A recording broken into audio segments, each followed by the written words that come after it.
Hello students, कैसे हो आप लोग। Welcome back to my channel. तो मैं इस बार थोड़ा सा कुछ अलग लेके आई हूँ। केमिस्ट्री का मैं वीडियो लेके आई हूँ।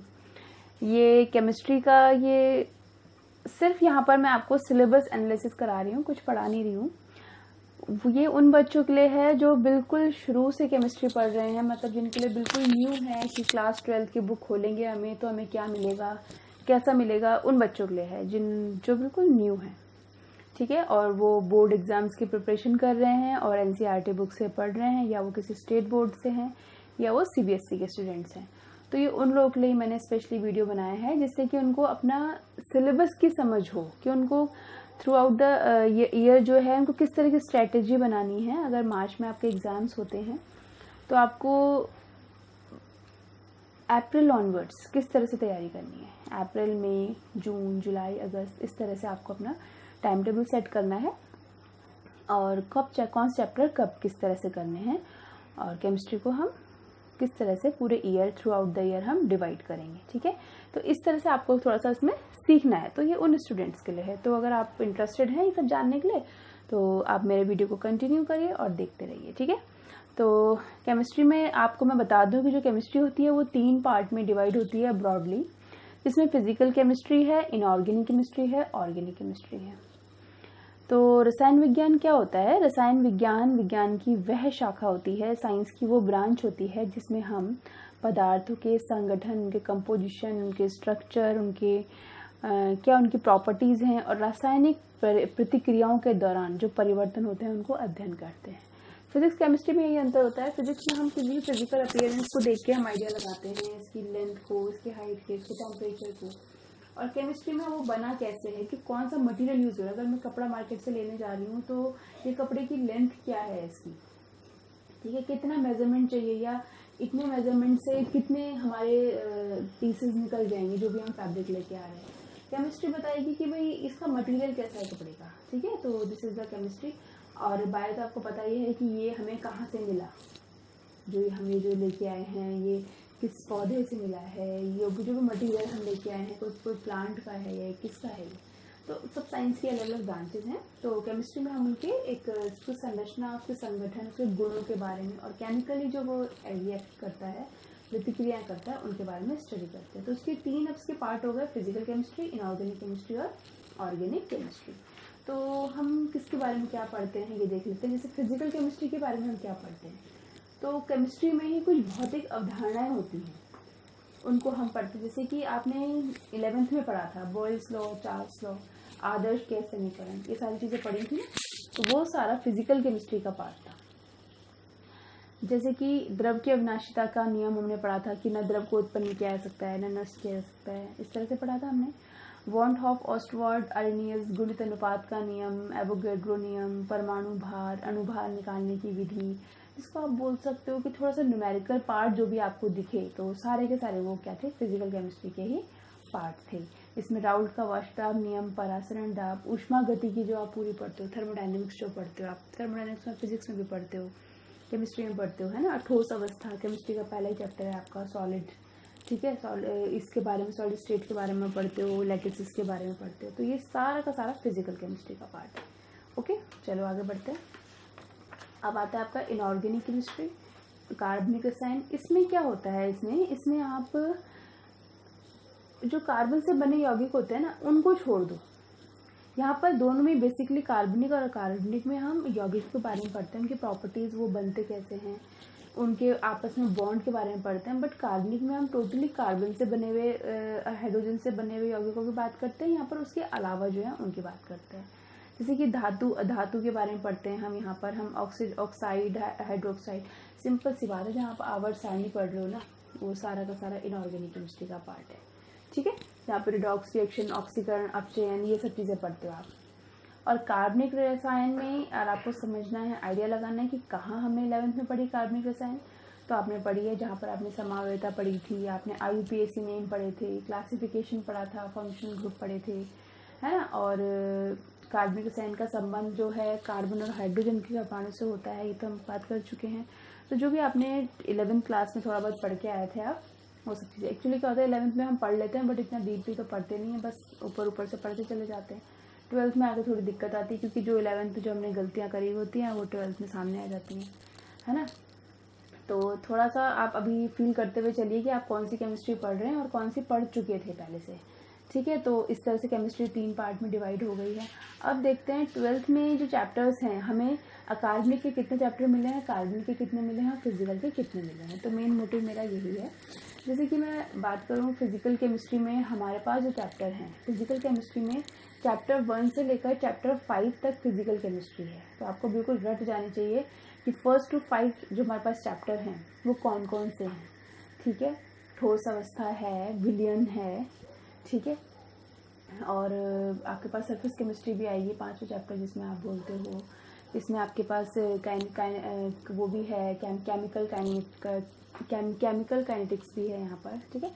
ऐसी इनऑर्गेनिक केमिस्ट्री है जो चैप्टर 6 से लेकर 9 तक, यानी 1 2 3 5 चैप्टर के हो गए, 6 7 8 9 4 चैप्टर आपके इनऑर्गेनिक के हो गए। बाकी जो ये 6 7 चैप्टर हो गए ये आपके ऑर्गेनिक केमिस्ट्री के हो गए, और टोटल चैप्टर है आपके पास 16। ओके, पार्ट 1 जो एनसीईआरटी है आपके पास, उसमें आपके पास फिजिकल केमिस्ट्री और ऑर्गेनिक केमिस्ट्री दोनों हैं, और सेकंड पूरी की पूरी ऑर्गेनिक केमिस्ट्री है। सेकंड बुक, 2 बुक है ना आपके पास एनसीईआरटी की। तो पहली बुक में आपके पास इसमें 5 चैप्टर हैं फिजिकल केमिस्ट्री के, इनऑर्गेनिक के 4 चैप्टर हैं, मैंने लिख भी दिया है। और पार्ट 2 जो है आपके पास, दूसरी बुक जो आप लेंगे एनसीईआरटी की, उसमें आपके पास ऑर्गेनिक केमिस्ट्री है जिसमें कि टोटल 7 चैप्टर है, और टोटल चैप्टर आपके पास है 16 चैप्टर। तो पहले तो आपको थोड़ा सा ये पता होना चाहिए, ठीक है। उसके बाद आप जब पढ़ना स्टार्ट करेंगे तो यूनिट 1 में आपके पास ठोस अवस्था है। ठोस अवस्था में आपके पास 11 टॉपिक्स हैं। तो आप जब पढ़ेंगे तो आपको अलग अलग रिफ्रेशर्स में आप देखोगे तो बहुत सारा कंटेंट दिखेगा, किसी में बहुत कम दिखेगा। तो डिफरेंट आपको कुछ नहीं करना है, आपको सिर्फ ये जो ये 11 टॉपिक दिख रहे हैं ना, चुंबकीय गुण, विद्युतीय गुण, ठोसों में अपूर्णताएं, जो ये 11 टॉपिक है इनको प्रिपेयर करना है। ठोस अवस्था में जो ये 11 टॉपिक हैं, ये तो 11 टॉपिक स्टडी करने हैं और एनसीईआरटी से ही करने हैं। रिफ्रेशर की आपको हेल्प ले लेनी है, ठीक है। तो ये मैं पढ़ के नहीं सुनाऊंगी, आप इन वीडियोस को पॉज कर सकते हो, लिखना है लिखना चाहो लिखो, वरना कोई बात नहीं स्किप कर सकते हो। तो पहला चैप्टर है आपका ठोस अवस्था, पहली यूनिट है। दूसरी यूनिट है इसमें आपके पास विलयन। इसमें आपके पास 7 टॉपिक हैं। विलयन में 7 टॉपिक है। विलयनों के प्रकार, विलयन की सांद्रता को व्यक्त करना, विलयता, द्रवीय विलयनों का वाष्पदाब, आदर्श। तो यानी जब तक आपके 7 टॉपिक कंप्लीट नहीं होते तो आपका विलयन चैप्टर कंप्लीट नहीं होगा। उसके बाद फिर आपके पास है इलेक्ट्रोकेमिस्ट्री, विद्युत रसायन। इसमें आप रासायनिक सेल के बारे में पढ़ते हैं, गैल्वेनी सेल, नर्स्ट इक्वेशन पढ़ते हैं, इनका चालकत्व पढ़ते हैं, बैटरियाँ, ईंधन शेल और आपका संचारण पढ़ते हैं आप, ठीक है। तो विद्युत रसायन में आप ये पढ़ते हो, और अभी हमारी सभी फिजिकल चल रही है। उसके बाद आप पढ़ते हो रासायनिक बल गतिकी। इसमें आपके पास 6 टॉपिक हैं बल गतिकी में, ठीक है। केमिकल काइनेटिक्स में आपके पास 6 टॉपिक हैं। इसमें आप पढ़ते हो कि भाई जो अभिक्रिया है उसके वेग को कैसे हम कम ज़्यादा करेंगे, किस तरह से कौन से कारक हैं वेग को प्रभावित करने वाले, प्रथम कोटि की अभिक्रिया, वेग। तो इस पर आपके पास क्वेश्चंस बनेंगे। तो मैं वो भी एक सीरीज डालूंगी जिसमें आपके पास इन चैप्टर से कौन कौन से इंपॉर्टेंट क्वेश्चंस बन सकते हैं। तो 4th यूनिट में आपके पास 6 टॉपिक हो गए, और 5वीं जो यूनिट है आपके पास पृष्ठ रसायन सरफेस केमिस्ट्री, जिसमें अधिशोषण, उत्प्रेरण, कोलाइड, कोलाइडों का वर्गीकरण, इमल्शन, हमारे चारों ओर कोलाइड। तो यहाँ पर आपके पास ये 6 टॉपिक मिलते हैं। तो आई थिंक सबसे पहला वाला ही टॉपिक सबसे आपको शायद बड़ा था, जिसमें कि 11 टॉपिक थे। फर्स्ट यूनिट में आपके पास 11 टॉपिक थे।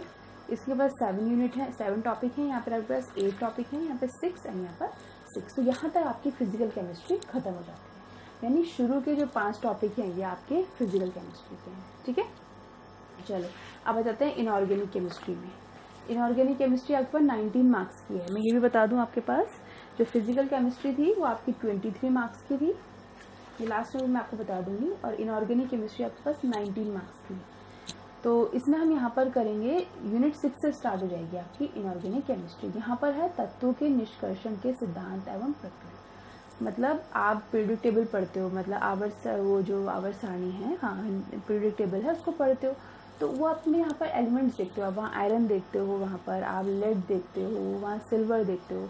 तो ये सारे के सारे एलिमेंट्स जो आपको मिले कैसे, तो यहाँ पर आप उनके बारे में पढ़ते हो कि धातुओं की उपलब्धता किस प्रकार हुई, अयस्कों का सांद्रण, इसमें भी आपके पास इनका शोधन, इनके उपयोग क्या हैं, एल्यूमिनियम, कॉपर, जिंक और लोहे के क्या उपयोग हैं। तो यहाँ पर आप मेटल्स के बारे में अब आप पढ़ना स्टार्ट कर दिया आपने। तो यहाँ पर 8 टॉपिक हैं। अब पी ब्लॉक के तत्व, जैसे आप 11th में पढ़ते थे, तो इनके डाई नाइट्रोजन, अमोनिया, नाइट्रोजन के ऑक्साइड, नाइट्रिक अम्ल, फॉस्फोरस के अणु, तो ये आपकी यूनिट 7 होगी। इसमें आपके पी ब्लॉक के तत्व हो गए। ठीक है, अब 7th हो गई। इसमें कितने टॉपिक हैं ये देखो, कितना पी ब्लॉक का तत्व कितना बड़ा टॉपिक है। 1 से लेकर यहाँ पर टोटल 23 टॉपिक है यहाँ पर, तो 23 टॉपिक हैं आपको। इसमें ओजोन भी है, सल्फर के अप्रूव भी हैं, सल्फर डाइऑक्साइड भी है। तो इस तरह से आपको ये सारे क्लोरीन के बारे में पढ़ना है, डाइहाइड्रोजन क्लोराइड के बारे में। तो ये टॉपिक आपको लिखने बहुत ज़रूरी है। मैं आपको ये एडवाइस करूँगी कि आप जैसे ये मैंने ये लिखे हुए हैं अपने हैंड से, इतनी मेहनत करी लिख के आपको देने के लिए, तो आप भी इनको ज़रूर कहीं ना कहीं लिखो। इससे क्या होगा, जब आप अपना सिलेबस करेंगे तो आपको ये पता चल जाएगी कि अच्छा मैंने डाइऑक्सीजन के बारे में पढ़ लिया है, ठीक है, तो वर्ग 16 के तत्व मेरे हो गए हैं। अब मैंने ओजोन के बारे में पढ़ लिया है, सल्फर के अप्रूव पढ़ लिया। क्योंकि होता है कि जब रिफ्रेशर देखते तो इतनी मोटी मोटी रिफ्रेशर्स होती है, तो उनको देख के हमें लगता है कि इतना सारा सिलेबस कैसे करेंगे। बट अगर हम एनसीईआरटी बुक को लेके चलें और उसके टॉपिक देख लें और उसे सब टॉपिक को समझें, तो हमें क्लियर हो जाएगा कि हमें कितना पढ़ना है। ओके, अब यहाँ पर है यूनिट 8। इसमें आपके डी और एफ तत्व आ गया। ठीक है, क्योंकि आपने एस ब्लॉक थोड़ा सा 11th में डिटेल में पढ़ा था, यहाँ पर आप पी ब्लॉक पढ़ रहे हो, तो यहाँ पर डी और एफ ब्लॉक के तत्व हो गए। तो इसमें आवर्त सारणी में स्थिति क्या है, एंथेनाइड एंड लेक्टेनाइड, इनके बारे में पढ़ोगे, लेंथेनाइड और एक्टेनाइड के बारे में पढ़ोगे, संक्रमण तत्वों के बारे में पढ़ोगे। ठीक, यहाँ पर अब 9th यूनिट जो है वो उपसंयोजक यौगिक है। तो ये थोड़ा सा आपके लिए अलग चीज़ है, तो ये आप जब करेंगे तो आपको क्लियर हो जाएगा। तो यहाँ तक आपकी इनऑर्गेनिक हो गई और यहीं पर ये आपका चैप्टर पहली बुक फिनिश हो जाती है और आप सेकंड बुक की तरफ चलते हैं। तो सेकंड बुक में पार्ट 2 जो है आपका वो 28 मार्क्स का है। तो इसमें आप हेलो एल्केन्स पढ़ते हैं, हेलो एरीन्स पढ़ते हैं, अल्कोहल, फिनॉल, ईथर, इनका नामकरण, IUPAC नेम, इनके बारे में ये सब चीज़ें आप देखते हैं। औद्योगिक महत्व की कुछ अल्कोहल वगैरह ये सारी चीज़ें आप देखते हैं ऑर्गेनिक केमिस्ट्री में। ओके, फिर आप यहाँ पर देखते हैं एल्डिहाइड, कीटोन, कार्बोक्सिलिक अम्ल, इसमें आपके पास पूरे 10 टॉपिक हैं। उसके बाद आप पढ़ते हैं यूनिट 13 में एमीन पढ़ते हैं, एमीनों की संरचना, इनका नॉमेनक्लेचर है ना, नाम पद्धति, इनका क्लासिफिकेशन, इनका विरचन कैसे बनते हैं, ये इनकी क्या फिजिकल प्रॉपर्टी होती है, केमिकल प्रॉपर्टीज़ क्या होती हैं इनकी, फिर डाइएजोनियम लवणों के विरचन की विधि, फिर इनके भौतिक गुण। तो आप क्या करते हो, पहले आप किसी भी, जैसे आपने कार्बोनिल यौगिक पढ़ा तो उसका नामकरण संरचना पढ़ ली, फिर इनका विरचन पढ़ लिया, किस तरह से बनेंगे एल्डिहाइड कीटोन, फिर इनके भौतिक गुण और रासायनिक गुण, फिर इनके उपयोग, उसके बाद फिर कार्बोक्सिलिक पढ़ेंगे आप, इनका नाम पढ़ेंगे, संरचना पढ़ेंगे, फिर इनके बनाने की विधियाँ, इनके भौतिक गुण और रासायनिक गुण। तो बहुत ऐसा बहुत मुश्किल नहीं है। तो अगर आप इन तीनों के बारे में पढ़ रहे हैं तो पहले इनका नाम लिखना सीखेंगे, भाई इनकी संरचना होती है, ये कैसे ये क्या होती है जानेंगे, इन तीनों के भौतिक गुणधर्म जानेंगे, रासायनिक गुणधर्म जानेंगे, इनके उपयोग जानेंगे, बस हो गया। ठीक है, ऐसे आपका एमीन है, एमीन की संरचना जानेंगे, उसका नाम जानेंगे, उनको बनाते कैसे हैं, उनके भौतिक गुण, उनके रासायनिक गुण। ऐसे डाइएजोनियम जो है उसका बनाने की विधि, उसके भौतिक गुण, उसके रासायनिक गुण। तो इस तरह से आपका चैप्टर जो है वो आगे चलता चला जाएगा, तो आपको समझ में आ जाएगा कि किस तरह से आपको पढ़ना है। ठीक है, अब यहाँ पर आ जाते हैं 14। ये थोड़ा सा बायो से रिलेटेड टॉपिक कह सकते हो कि इसमें थोड़ा सा बायोलॉजी भी ऐड हो जाती है, जैसे ये आपके जैव अणु हैं ये। ठीक है, तो ये बायो मॉलिक्यूल्स हैं यूनिट 14 में। इसमें carbohydrate, protein, enzyme, vitamin, nucleic अम्ल के बारे में पढ़ेंगे। 15 है आपके बहुलक, बहुलकों का वर्गीकरण, इनके प्रकार, बहुलकों का आणविक द्रव्यमान। और 16 में है आपके पास दैनिक जीवन में रसायन, उनकी औषधि, उनका वर्गीकरण, भोजन में रसायन क्या है, विभिन्न वर्गों की औषधियों के चक्र से प्रभाव। तो ये सब चीज़ें आप यहाँ पर दैनिक जीवन में केमिस्ट्री को, जो हम डेली लाइफ में जो हम देखते हैं केमिस्ट्री को, यहाँ पर हम पढ़ेंगे। तो फिजिकल केमिस्ट्री आपकी 23 मार्क्स की थी, इनऑर्गेनिक आपकी 19 है और ऑर्गेनिक आपकी 28 मार्क्स की है। टोटल आपका 70 का पेपर है, 30 की थ्योरी है। ठीक है, तो 100 मार्क्स का आपका ये पूरा पेपर है। ये आपको किस तरह से स्ट्रेटेजी बनानी है, तो आप ये देख सकते हो कि 16 टॉपिक हैं और आपके पास कितने मंथ हैं, और एक मंथ में हमें एक टॉपिक को हम 1 मंथ दे रहे हैं या एक टॉपिक को 2 मंथ देते हैं हम, यानी 8 मंथ में हमारा सिलेबस पूरा हो जाना चाहिए।